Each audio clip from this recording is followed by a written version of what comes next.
ઓમ શ્રી ગણેશાય નમઃ। જય શ્રી કૃષ્ણ મિત્રો, આપ સૌનું હાર્દિક સ્વાગત છે અમારી યુટ્યુબ ચેનલ જય દ્વારકાધીશ મારો ઠાકર પર। મિત્રો, આજે આપણે શ્રાવણ માસમાં કરવામાં આવતા પવિત્ર વીરપસલી વ્રતની કથા સાંભળવા જઈ રહ્યા છીએ। વીરપસલી એ શ્રદ્ધા અને ભક્તિથી કરવામાં આવતું આ પવિત્ર ભક્તિભાવથી જોડાયેલું વ્રત છે। તો આવો મિત્રો, શ્રદ્ધા અને ભક્તિભાવ સાથે વીરપસલી વ્રતની પાવન કથાની શરૂઆત કરીએ। કથા શરૂ કરતા પહેલાં ભગવાન શ્રી ગણેશ અને શ્રી કૃષ્ણ ભગવાનને નમન કરી અને પ્રાર્થના કરીએ કે સૌના જીવનમાં સુખ, શાંતિ અને સમૃદ્ધિ બની રહે। તો ચાલો મિત્રો, શરૂ કરીએ વીરપસલી વ્રતની પાવન કથા। શ્રાવણ માસના પહેલા રવિવારે આ વ્રતનો પ્રારંભ થાય છે અને બીજા રવિવારે પૂરું થાય છે। આજે બહેન ભાઈને ત્યાં જમે અને ભાઈ બહેનને યથાશક્તિ પ્રમાણે ભેટ આપીને રાજી કરે। એક કણબી હતો, તેને 7 છોકરા અને એક છોકરી હતા। છોકરી પરણાવેલી ખરી, પણ સાસરિયામાં વિરોધ થયેલો એટલે કોઈ તેડવા ન આવે। 6 ભાઈઓ તો કમાઈ કમાઈને ઘણા ધનવાન થયા અને અલગ રહ્યા। 7મો ભાઈ સૌથી નાનો, થાય તેટલો પરિશ્રમ કરે ત્યારે પેટ પૂરતું માંડ મળે। ડોસો, ડોસી, બહેન અને તેની સ્ત્રી બધા ભેગા રહે। ખાનારા જાજા અને કમાનારો એકલો, એટલે એ નિર્ધન જ રહ્યો। બહેનને થયું કે મારાથી બને તો મારા ભાઈને ટેકો કરું, એમ સમજીને તે 6 ભાઈઓને ત્યાં કામ માંગવા ગઈ। ભાઈઓ અભિમાનના ભરેલા અને ભાભીઓનું તો પૂછવું જ શું, એમણે પહેલાં તો કામની ના જ પાડી। પછી ભાભીઓ બોલી, કામ તો નથી, પણ અમારા ઢોર ઢાખર ચારવા જજો, એક વેળાનું વધ્યું ઘટ્યું ખાવાનું આપીશું। બહેન તો ઢોર ચારવા જાય છે અને 6 ભાઈઓ ઘરેથી વધ્યું ઘટ્યું લાવીને ખાય છે। એક વેળાએ બહેન ઢોર ચરાવવા જતી હતી, ત્યાં નદી કાંઠે સરકે સરકી છોડીઓ નાહતી ધોતી જોઈ એટલે પૂછ્યું, બહેનો તમે શાના વ્રત કરો છો? છોડીઓ બોલી, આજે વીરપસલી છે, વીરપસલીના દોરા લઈએ છીએ। દોરા લીધે શું થાય? છોડીઓ બોલી કે 12 માસ ભાઈને સુખ મળે। મારે વીરપસલીનું વ્રત લેવું છે, પણ એ વ્રત સી રીતે થાય એ મને શીખવાડો। છોડીઓ બોલી કે આજે ભાઈને દોરો બાંધવો, ભાઈ જે આપે તે જમવું। એને વિચાર કર્યો કે મારે 7 ભાઈઓ છે, 7 ભાઈઓમાં 6 ભાઈઓ તો બોલતાય નથી, નાનો ભાઈ નિર્ધન છે, મારું વ્રત કોણ ઉજવશે? તોય એ તો દોરા લેવા બેઠી। છોડીઓએ પોતાના લુગડામાંથી 8 તાતણા કાઢી ગાંઠો વાળી અને દોરો આપ્યો અને કહ્યું કે 8 દિવસ સુધી નાહી ધોઈ દોરાને દેવતાથી ધૂપ દેજે, દોરાને ધૂપ દીધા પછી જમજે, 8 દિવસ દોરો ઉજવી અને પીપળાને બાંધજે। બહેન તો દોરા લઈને આવી અને માતાને કહેવા લાગી, માં આજે તો મેં વીરપસલીનો દોરો લીધો છે, ચૂલામાં દેવતા ઠારશો નહીં। માં કહે સારું। આ વાત 6 ભાભીઓ જાણી ગઈ। ભાભીઓના મનમાં તો ઝેર ભરેલું હતું, એ તો ચૂપચાપ આવીને ચૂલામાં પાણી રેડી ગઈ અને દેવતા ઠરી ગયો। બહેન તો નદીએથી નાહીને આવી દોરાને ધૂપ દેવા દેવતા લેવા ગઈ, ત્યાં જુએ છે તો ચૂલામાં પાણી જ પાણી। એને થયું કે અવશ્ય આ ભાભીઓના જ કામ છે। એ પછી તો એ હંમેશા સીમમાં દેવતા લઈને જવા લાગી। સીમમાં જઈને તે દોરાને ધૂપ દે અને ગાય માતાને વાત સંભળાવે। એમ કરતાં કરતાં 8 દિવસ પૂરા થયા। આજે વીરપસલીનું ઉજવણું હતું એટલે તેણે માને કહ્યું કે માં આજે તો મારે વ્રતનું ઉજવણું છે, ભાઈ જે આપશે એ જમીશ। એ તો ભાઈઓને ત્યાં ગઈ અને પૂછ્યું, ભાભી મારા ભાઈ ઘરે છે ને? ભાભી તો છણકામાં બોલી, તારા ભાઈને તું જાણે, હું શું જાણું? બહેન તો ત્યાંથી ચાલી નીકળી, બીજા ભાઈના ઘરે ગઈ, ત્રીજા ભાઈના ઘરે ગઈ અને એમ 6 ભાઈઓના બારણે જઈને પાછી વળી।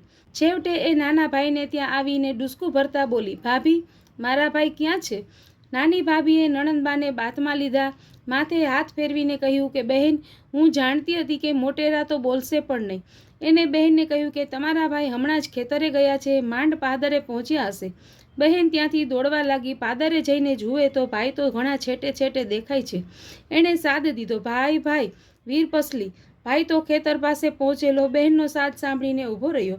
બહેનની વાત સાંભળીને ભાઈ બોલ્યો, અરે રે બહેન, હું તો તને શું આપું? મારી પાસે શું છે? ભાઈ તમે જે આપશો તે હું 1.25 લાખનું ગણીને લઈશ। બહેન બોલી। ભાઈએ તો બહેનને બી માટે લીધેલા 1.25 શેર કોદરા આપ્યા, એક માટીનું ઢેફું આપ્યું અને પછેડીથી છોડીને 1 પૈસો આપ્યો। બહેને કોદરાને ઘઉં માની લીધા, ઢેફાને ગોળ માની લીધો, પૈસાને સોનાનું નાણું માનીને લીધો। એ તો રાજી થતી ઘર ભણી નીકળી। ઘરે આવીને જુએ છે તો એનો વર એને તેડવા આવેલો। કોઈ દાડે નહીં ને આજે તેડવાનું ક્યાંથી સૂઝ્યું? એને તો વ્રત ફળ્યું। જમાઈ બોલ્યો, હું તો તેડવા આવ્યો છું, આજને આજ મોકલો, હું તેડીને જ જઈશ। સાસુ કહે, એવી શું ઉતાવળ છે? ઘણા દાડે આવ્યા છો તો આજનો દાડો રહી જાઓ, કાલે જજો। જમાઈએ હઠ પકડી, ના હું તો આજે જ તેડીને જઈશ. સાસુએ દીકરીને વળાવવાની ગોઠવણ કરવા માંડી. ઘરમાં જોયું તો દીકરીને આપવા જેવું કાંઈ ન મળે. છએ ભાભીઓને ટીખણ કરવાનું મન થયું. એમણે ચીથરા, સાવરણી, જૂની ઈંઢોણી અને કપડાના ડૂચાનું પોટલું વાળીને નણંદને માથે ચડાવ્યું. ડોસી દીકરીને જમાઈ સાથે વળાવી ઘરે આવી ત્યારે ડોસીને થયું કે દેવતા વિના દીકરી દોરાને ધૂપ ક્યાંથી દેશે? દોરાને ધૂપ નહીં દેવાય તો દીકરી ભૂખીને તરસી રહેશે. એ તો હાથમાં દેવતા લઈને દોડતી દોડતી ગઈ અને સાદ દેવા લાગી. દીકરી દીકરી દેવતા લેતી જા. વર કહે તારામાં કાંઈ નહીં અને દેવતા આપવા કેમ આપ્યા? વહુ કહે રૂડા પ્રતાપ એ દેવતાના કે તમે નહોતા તેડતા અને મને તેડી. આજે મારા વ્રતનું ઉજવણું છે. એમ કહી વરને વાવને ટોડલે બેસાડી વહુ નાહવા ઉતરી. નાહીને ભીના કપડે બહાર આવી અને વરને કહ્યું કે પહેલાં પોટલામાંથી લુગડું નાખો ને. વરે પોટલું છોડ્યું અને કહ્યું કે ક્યું ચીર આપું? વહુને થયું કે કેવા મારી ઠેકડી કરે છે. એ બોલી કે અમારે નિર્ધનને હીરને ચીર ક્યાંથી હોય? વરે લુગડું નાખ્યું તો વહુ લુગડું જુએ છે તો કસબી કોરનું રૂપાળું અંબર. ખરેખર પોટલામાં તો જાત જાતના મોંઘા મૂલની સાડીઓ થઈ ગઈ. એણે તો બહાર આવીને હરખમાં દોરાને ધૂપ દીધો. એના મનમાં થયું કે પૈસો આપું તો એ પાસેના ગામમાંથી સીધું લઈ આવે. છેડેથી પૈસો છોડીને જુએ છે તો સોનાનું નાણું. ઢેપું જુએ છે તો ગોળ થઈ ગયો. કોદરા જુએ છે તો ઘઉં થઈ ગયા. એના આશ્ચર્યનો પાર ન રહ્યો. એને તો સોનાનું નાણું આપી પોતાના સ્વામીને સીધું લેવા મોકલ્યા. ત્યાં તો વાવની પાસે મોટી હવેલી થઈ ગઈ. સીધું લઈને વર આવ્યો. વહુને 7મા માળના ઝરૂખામાં બેઠેલી જોઈ. તેને નવાઈ લાગી. વર તો ધીમે ધીમે મેળીએ ચડ્યો. બંને જણે પેટ ભરીને વાતો કરી. વહુએ રસોઈ કરવા માંડી પણ જ્યાં ખોદે ત્યાં સોનું જ સોનું. તેણે ધરતીમાને પ્રાર્થના કરી કે હે ધરતીમાં, એકલા સોનાને હું શું કરીશ? થોડી ભોય ઉગાડી આપો. ત્યાં તો ચૂલો થાય એટલી ધરતી ઉગાડી થઈ ગઈ. વહુએ રસોઈ કરી. બંને જણા જમવા બેઠા. જમી પરવારીને વાતે વળ્યા અને ત્યાં જ રહેવાનો નિશ્ચય કર્યો. એમને તો ખેતીવાડી વણજ વેપાર ચાલવા માંડ્યા. થોડા વર્ષો વીત્યા અને વહુના પિયરમાં દુકાળ પડ્યો. છએ ભાઈ ભિખારી થઈ ગયા. ડોસી ડોસો 7 દીકરા 7 વહુઓ પેટિયા માટે પરગામ જવા નીકળ્યા. બધા ચાલતા ચાલતા દીકરીની હવેલી પાસે આવ્યા. મોટી હવેલી જોઈને કામનું પૂછવા લાગ્યા. 7મે માળેથી દીકરીએ પોતાના ભાઈઓ અને મા બાપને ઓળખ્યા અને તેમને પોતાને ત્યાં રાખ્યા. 6 ભાઈઓ અને 6 ભાભીઓને વેતરાનું કામ સોંપ્યું. તગારા, કોદાળીને ઈંઢોણી આપ્યા. નાના ભાઈ અને નાની ભાભીને કશું કામ કરવાનું નહીં અને 2 વાર જમવાનું. ડોસો ડોસી છોકરા રાખે ને પ્રભુ ભજન કરે. એક દિવસ બધા સાથે જમવા બેઠા. બહેને 6 ભાઈઓની થાળીમાં સોનાના ટુકડા મૂક્યા. 6 ભાભીઓની થાળીમાં રૂપાના ટુકડા મૂક્યા અને નાના ભાઈને લાપસી પીરસી.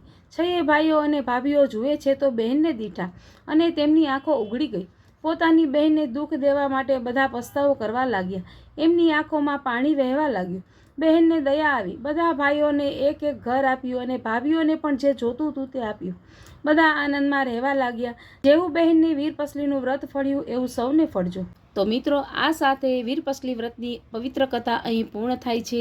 આશા રાખીએ છીએ કે આજની આ વ્રત કથા આપ સૌએ શ્રદ્ધા અને ભક્તિભાવથી સાંભળી હશે અને આપને જરૂર ગમી હશે. આ પવિત્ર વ્રતના શુભ ફળથી આપ સૌના જીવનમાં સુખ, શાંતિ, સમૃદ્ધિ અને આનંદ જળવાઈ રહે તથા આપના પરિવાર પર સદાય શુભ કૃપા બની રહે એવી હૃદયપૂર્વક પ્રાર્થના છે.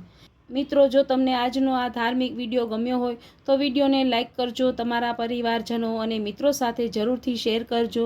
આવી જ સુંદર વ્રત કથાઓ તથા ધાર્મિક વિડીયો સાંભળવા માટે અમારી ચેનલને સબસ્ક્રાઈબ કરવાનું ભૂલતા નહીં. આજની વીરપસલી વ્રત કથા વિશે તમારા વિચારો અને અનુભવ અમને કોમેન્ટમાં જરૂરથી જણાવજો.